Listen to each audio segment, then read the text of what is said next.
کیونکہ سلامتی کو مد نظر نہیں رکھا جاتا، ایک دوسرے کے بارے میں لوز ٹاک کی جاتی ہے مذاکرات کے فوراً بعد، اس کے بعد ایک دوسرے کو دھمکیاں ایشو کی جاتی ہیں، اس کے بعد ایک دوسرے پہ میزائل بھی پھینک دیے جاتے ہیں، ایک دوسرے کو تباہ و برباد کرنے کی باتیں بھی کی جاتی ہیں۔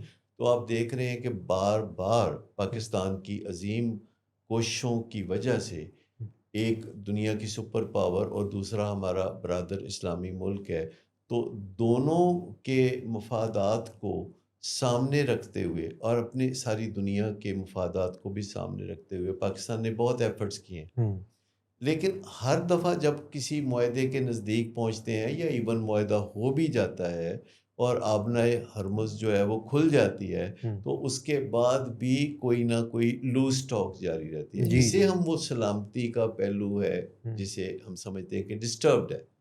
اور آپ دیکھ لیں کہ اب یہ بار بار اس دور سے گزرتے ہیں کہ مذاکرات ہو رہے ہیں، آبنائے ہرمز کھل رہی ہے، اب ہمارے معاملات سارے حل ہو جائیں گے، اور اس کے بعد پھر کوئی دو بیان چار آ دن جاتا کے ہے، بعد پھر کوئی بیان آ جاتا ہے، کوئی بندہ جو ہے بند۔ آپے سے باہر ہو کے کوئی بات کرتا ہے، کوئی ادھر سے کوئی ادھر سے، اور پاکستان کی جو محنت ہے وہ رائے گاہ جاتی ہے۔ اچھا، نشے کی بیماری میں بھی کہ مریض اور فیملی کے درمیان کچھ امریکہ اور ایران جیسے ہی معاملات ہوتے ہیں۔ جی علاج کرنے والے جو ہیں بہت ایفرٹ کر کے ان کو آپس میں اچھی بات چیت کی طرف لاتے ہیں، ان کے درمیان کوئی لائحہ عمل بناتے ہیں ان کی بیماری کے علاج، اور اس میں والدین کا حصہ، فیملی کا حصہ اور خود مریض کی اپنی ایفرٹ، ان سب کو اجاگر کیا جاتا ہے۔ لیکن پھر کہیں نہ کہیں مریض کے منہ سے کوئی بات نکلتی ہے یا فیملی کے منہ سے کوئی بات نکلتی ہے اور دونوں کے درمیان تعلقات بگڑ جاتے ہیں۔ جب تعلقات بگڑتے ہیں تو مریض کو کریونگ شروع ہو جاتی ہے، کیونکہ جب بھی وہ اپسیٹ ہوگا پہلا خیال اس کا اس نشے کی طرف جائے گا جس کے سہارے بیساکھیوں کی طرح اس نے اپنی زندگی کو چلائے رکھا تھا، جس کو سمجھتا کہ یہ سیٹ کرے گا، تو جب بھی وہ اپسیٹ ہوگا تو وہ اس کا خیال یہ ہے کہ جب بھی وہ اپسیٹ ہوگا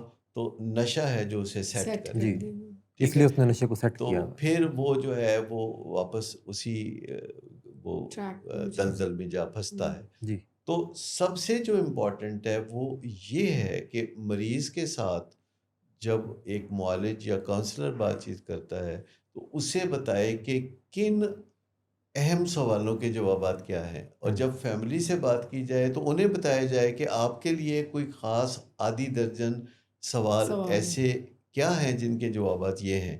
تو آپ یوں سمجھیں کہ مریض کی زندگی میں اور مریض کے اہل خانہ کی زندگی میں کوئی آدھی درجن معاملات ہوتے ہیں جس پہ بہت زیادہ توجہ دینے کی ضرورت ہوتی ہے، یعنی سمجھیں کہ بہت زیادہ سوالوں کا حل آپ کو نہیں چاہیے نشے کی بیماری میں، آپ کو بس 6-7 معاملات ہیں جو کہ پہلے سے ہی پیش گوئی کی جا سکتی ہے کہ یہ معاملہ ایسے سامنے آئے گا، جب یہ معاملہ سامنے آئے تو آپ نے یہ لائحہ عمل اختیار کرنا ہے اور ان قوانین کے مطابق چلنا ہے۔ لیکن پھر جب مریض جو اپنے اہل خانہ کے ساتھ بات کرتا ہے جو کئی سالوں سے تکلیفیں اٹھا کے تھک چکے ہوتے ہیں، تو ایسے میں ان کا صبر کا پیمانہ لبریز ہوتا ہے۔ جیسے ٹریٹمنٹ میں نا، جیسے ہم یہاں پہ پیشنٹ اور فیملی دونوں کو ہی ہیلپ پرووائڈ کر رہے ہوتے ہیں، جیسے بات چیت کی سر بات کر رہے ہیں، تو ہمارا ایک پروٹوکول ہے جس کو ہم کہتے ہیں انڈسکسیبل کو ڈسکسیبل بنانا۔ اس سے پہلے انٹروینشن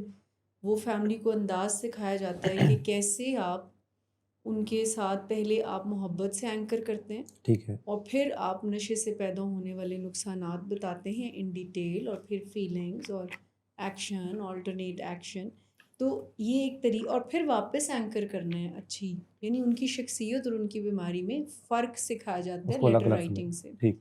انڈسکسیبل کو ڈسکسیبل بنانا یعنی جو بات چیت کے اہم اصول ہیں، جیسے احترام اور سلامتی کے ساتھ بات کرنا، یہ فیملی کو سکھایا جاتا ہے۔ پھر چھوٹی چھوٹی ایسی ایکسرسائزز کی جاتی ہیں پیشنٹ کو بھی پریپیئر کر کے اور فیملی کو بھی، کہ آج ہم اس مشکل موضوع پہ بات کریں گے، تو یہ پرنسپل آپ نے فالو کرنا ہے۔ دیکھیں، انڈسکسیبل جو چیزیں ہیں ان کو ڈسکسیبل بنانا آہستہ آہستہ انسان سیکھ رہا ہے۔ بہت ساری ایسی چیزیں ہوتی ہیں جو ہمارے پاس اچھا لائحہ عمل موجود ہوتا ہے لیکن ہمیں پتہ نہیں ہوتا کہ ان کو ڈسکس کیسے کرنا ہے، لہٰذا ہم وہ روٹین میں جو آنسرز بنے ہوتے ہیں وہ ان کے اوپر چلنا شروع کر دیتے ہیں. جیسے کہ کوئی بھی بندہ کسی کو بھی پوچھتا ہے کہ آپ کیسے ہیں تو اس کا جواب 100% کیا ملتا ہے؟ میں ٹھیک ہوں. بالکل ٹھیک ٹھاک. اچھا تو مجھے بتائیے کہ 100% بندہ ٹھیک ہوتا ہے؟ نہیں ہوتا. اچھا اب زبان پہ چڑھا ہوتا ہے. یہ ایک انڈسکسیبل چیز ہے کہ جو انسان کی فیلنگز ہے جب کوئی پوچھتا ہے کہ آپ کیسے ہیں تو وہ عافیت اسی میں سمجھتا ہے کہ وہ کہہ دے کہ میں ٹھیک ہوں. اچھا اب اس میں قباحت یہ ہے کہ وہ اصل میں ٹھیک ہے نہیں، ہو سکتا ہے اس کو بے چینی ہو سکتا ہے اس کو مایوسی ہو سکتا ہے وہ پریشان ہو. تو اب ایک بندہ کہتا ہے میں ٹھیک ہوں تو وہ اسے کہتا ہے اچھا چلو پھر میرے ساتھ شاپنگ پہ چلو. اب اس بندے کے اندر مایوسی ہے، انرجی اس کی لو ہے اور اب جو ہے وہ ساتھ جانے کی جو اس سے فرمائش ہوئی ہے وہ پوری نہیں کر سکتا تو پھر اس کو مشکلات ہوتی ہیں کہ وہ نہ کیسے کرے، پھر اس کو کسی جھوٹ کا سہارا لینا پڑتا ہے. لیکن اگر فرض کریں کوئی بندہ پوچھتا ہے آپ سے کہ آپ کیسے ہیں تو آپ آگے سے کہتے ہیں کہ میں کچھ پریشان ہوں. کہتا ہے کیا پریشانی ہے؟ تو آپ کہتے ہیں کہ میں ابھی وہ پریشانی آپ سے ڈسکس نہیں کر سکتا، مجھے کچھ مشکلات ہیں، آپ میرے لیے دعا کیجیے گا. اب اس کے بعد وہ اس کو بندہ کہے گا کہ آئیں شاپنگ کرنے لبرٹی مارکیٹ چلتے ہیں، وہ کہتے گا میں دعا کر دوں گا. تو اصل بات یہ ہے کہ جب آپ کچھ بات بتاتے ہیں اور جو بات آپ نہیں بتا سکتے اس کے بارے میں آپ اپنی معذرت کر لیتے ہیں کہ یہ میں نہیں بتا پاؤں گا، یا آپ اس کو ایسے طریقے سے دوسرے تک کمیونیکیٹ کرتے ہیں جس میں آپ کو مشکل پیش نہیں آتی. انڈسکسیبل کو ڈسکسیبل بنانا. اب جب مریض کے اور فیملی کے معاملات چل رہے ہوتے ہیں تو بہت ساری چیزیں ایسی ہوتی ہیں کہ جو گھر والوں کو پکا پتہ نہیں ہوتا اور وہ کھل کے بات بھی نہیں کر سکتے. جیسے مریض اٹھ کے تو باہر جانے لگا ہے کہیں تو وہ اسے کہتے ہیں کہ کہاں جا رہے ہو؟ وہ کہتے ہیں جی میں ذرا مارکیٹ تک جا رہا ہوں. تو اسے کہیں گے بھائی کو ساتھ لے جاؤ یا میں تمہارے ساتھ چلتا ہوں. اب اس کے در پردہ یہ ہے کہ انہیں شک ہے کہ وہ ہاں مارکیٹ میں جا کے کوئی نشہ کرنے کا چارہ نہ کرے، لیکن وہ اسے یہ نہیں کہیں گے، وہ اسے یہ کہیں گے کہ تم جو ہے ہمیں ساتھ لے جاؤ. اور وہ گھر میں ان کے ساتھ رہ رہے کے تنگ آیا ہوتا ہے تو وہ کہتا ہے کہ نہیں میں نے ساتھ لے کے نہیں جانا، میں نے اکیلے جانا ہے. اور اگر آپ اس کو بتا دیں کہ ہمیں اس سے کفت ہوتی ہے، ہمیں یہ شک ہوتا ہے، ہمیں یہ ڈر ہوتا ہے کہ آپ اگر باہر اکیلے مارکیٹ میں جائیں گے تو آپ جا کے تو کہیں کوئی نشے کا انتظام نہ کریں، تو وہ کہے گا کہ اس کا مطلب ہے کہ آپ مجھے ساری عمر کے لیے پھر قیدی بنا کے رکھیں گے تو خوش رہیں گے. تو گھر والے کہتے ہیں نہیں، اگر آپ اپنے علاج میں بہت خشوع سے حصہ لینا شروع کر دو، اگر آپ اپنے سیشن صحیح طرح اٹینڈ کرنا شروع کر دو، اگر ہمیں یہ نظر آئے کہ تمہیں اپنے نشے سے نجات کی بہت فکر ہے اور تم اس کی جد و جہد کرتے ہوئے نظر آؤ، اگر تم وہ میٹنگز اٹینڈ کرو جو نشہ چھوڑنے والوں کے لیے اہم ہے، تو پھر ہمیں یہ وہم ختم ہو جائے گا. تو آپ نے ایک انڈسکسیبل چیز کو کتنے اچھے طریقے سے ڈسکسیبل بنا لیا. جیسے وہ کہتا ہے کہ مجھے بھی مرسیڈیز لے کے دیں، آپ نے خود مرسیڈیز رکھی ہوئی ہے یا بھائی کو مرسیڈیز جو ہے وہ آپ نے لے کے دیا تو مجھے آپ مرسیڈیز کیوں نہیں لے کے دیتے. تو وہ اسے یہ نہیں بتا سکتے کہ وہ اس کو اس وجہ سے مرسیڈیز لے کے نہیں دے رہے کہ اس نے کئی دفعہ مرسیڈیز کو گاڑی کو ٹکریں مار مار کے اس کو ایکسیڈنٹ کر کر کے برا حال کیا تھا، اور اب اس کو اس لیے گاڑی نہیں دی جاتی بلکہ گاڑی اور ڈرائیور دیا جاتا ہے اور اسے کہا جاتا ہے کہ آپ نے گاڑی نہیں چلانی. اور خاص طور پر جب وہ نشے سے نجات کے راستے پہ بھی ہوتا ہے تو تب بھی گاڑی چلانا اس کے لیے صحیح نہیں ہوتا، جو کہ اہل خانہ اس کو بتا سکتے ہیں اچھی طرح کہ دیکھو نشے سے نجات کے 6 مہینے بعد تک آپ اچھی ڈرائیونگ نہیں کر سکتے، کیونکہ ایک چیز جو بیساکھی کی طرح آپ کے جسم میں ساتھ چل رہی تھی، سہارا دے رہی تھی، اب وہ موجود نہیں ہے. تو آپ کو آہستہ آہستہ تھوڑا وقت انتظار کرنا چاہیے کہ آپ اپنی نارمل زندگی کو، گاڑی چلانا یا کام کاج کرنا یا یہ ساری چیزیں کرنا پھر کر سکتے سر میرے خیال سے جب بھی ہم، چونکہ ہمارا ایکسپیرینس ہے ڈے اینڈ نائٹ کا، کہ جب آپ صحیح انداز سے حقائق بتاتے ہیں نا تو پیشنٹ سمجھتا ہے. مطلب میں نے دیکھا ہے کہ وہ زیادہ اچھے طریقے سے جب آپ اس کو فیکٹ بتا دیتے ہیں، جب کہ یہ کیوں نہیں ہو سکتا یا وہ کیوں نہیں ہو سکتا اور آپ کے علاج کا تقاضا ہے، تو وہ اس کو زیادہ اس کے اوپر ایک تو یہ ہے کہ جب آپ وضاحت اچھے طریقے سے کرتے ہیں، انگزائٹی کا شکار نہیں ہوتے تو آسانی ہو جاتی ہے. پھر 2-3 اور چیزیں بھی ہیں جن کے اوپر تھوڑی توجہ دینے کی ضرورت ہے کہ جب آپ مریض سے بات کرتے ہیں تو کیا عین اس وقت جب آپ اس کی بات پہ انکار کر رہے ہیں تو کیا آپ کے دل میں اس کا جو احترام ہے گہرائی میں وہ موجود ہے. آپ اپنے دل کو ٹٹول کے دیکھ لیں فیملی ممبر کے طور پر کہ کیا آپ کے دل میں حقیقی احترام یا انکنڈیشنل ریگارڈ موجود ہے. دوسری صورت یہ ہے کہ کیا آپ ایسا سمجھتے ہیں کہ وہ ٹھیک ہو سکتا کوئی ہے. ججمنٹ نہیں آپ اس پہ کریں کہ یہ تو کبھی ٹھیک ہی نہیں نہیں ہو ہوگا، سکتا. یا آپ دفاعیت میں تو نہیں جا رہے، آپ اصلی بات کرنے کی بجائے کو بہانے تو نہیں بنا رہے، یا آپ سائلنٹ تو نہیں ہو رہے. اگر آپ سائلنٹ بھی نہیں ہو رہے، آپ بہانے بھی نہیں بنا رہے اور آپ دلی احترام کے ساتھ اس کے ساتھ بات کر رہے ہیں اور ججمنٹ پاس نہیں کر رہے، تو آپ دیکھیے کہ مذاق آپ نہیں اڑا رہے، کوئی اس بھی کو بات طنز کریں نہیں تو کر رہے. آپ دیکھیں گے کہ وہ سن لے گا. اور اگر وہ نہ سنے، بولنا شروع کر دے تو پھر آپ نے نہیں بولنا. پھر آپ نے سننا ہے. جب بھی بات چیت ہوتی ہے تو اس کا مطلب ہوتا ہے کہ ایک بولتا ہے ایک سنتا ہے. جب دونوں بولنے لگتے ہیں، چاہے وہ فیملی ممبر ہو یا پیشنٹ ہو، جب دونوں بولنے لگتے ہیں تو یہ تصادم کا نقطۂ آغاز ہوتا ہے. تصادم ہوتا ہی ہوتا ہے، گلا بھی خراب ہوتا ہے. میرا سوچ چونکہ گلا تھوڑا خراب ہو رہا ہے تو وہ بھی ہو سکتا ہے کہ اگر کوئی زیادہ تصادم ہو جائے. سر آپ کا بہت شکریہ اتنی زبردست گفتگو کے لیے. یہ پروگرام خاص طور پہ ہم نے اس لیے کیا کہ ایک کلیئرٹی آ جائے. جو 4 ڈسپلنز آف سوبرائٹی کی بار بار بات ہوتی ہے تو اس میں کہاں کہاں پہ کوئی ایسا سوال آتا ہے کہ جس میں مزید کلیئرٹی ریکوائرڈ ہے، جیسے وائڈلی امپورٹنٹ گول کے حوالے سے، پھر وائڈلی امپورٹنٹ گول اور لوفٹی میئر کے حوالے سے، پھر لوفٹی گول اور پرپس کے حوالے سے. تو ہم نے مختلف چیزوں کو ڈسکس کیا، حساب کتاب کو بھی ڈسکس کیا. ڈاکٹر ثاقب علی آپ کا بہت شکریہ، مشمل آپ کا بہت شکریہ. ناظرین آپ کا بہت شکریہ کہ آپ اس پروگرام کو دیکھتے ہیں اور پسند کرتے ہیں اور اپنا فیڈ بیک دیتے ہیں. اپنا اور اپنے پیاروں کا بہت سارا خیال رکھیے. اللہ حافظ ناصر.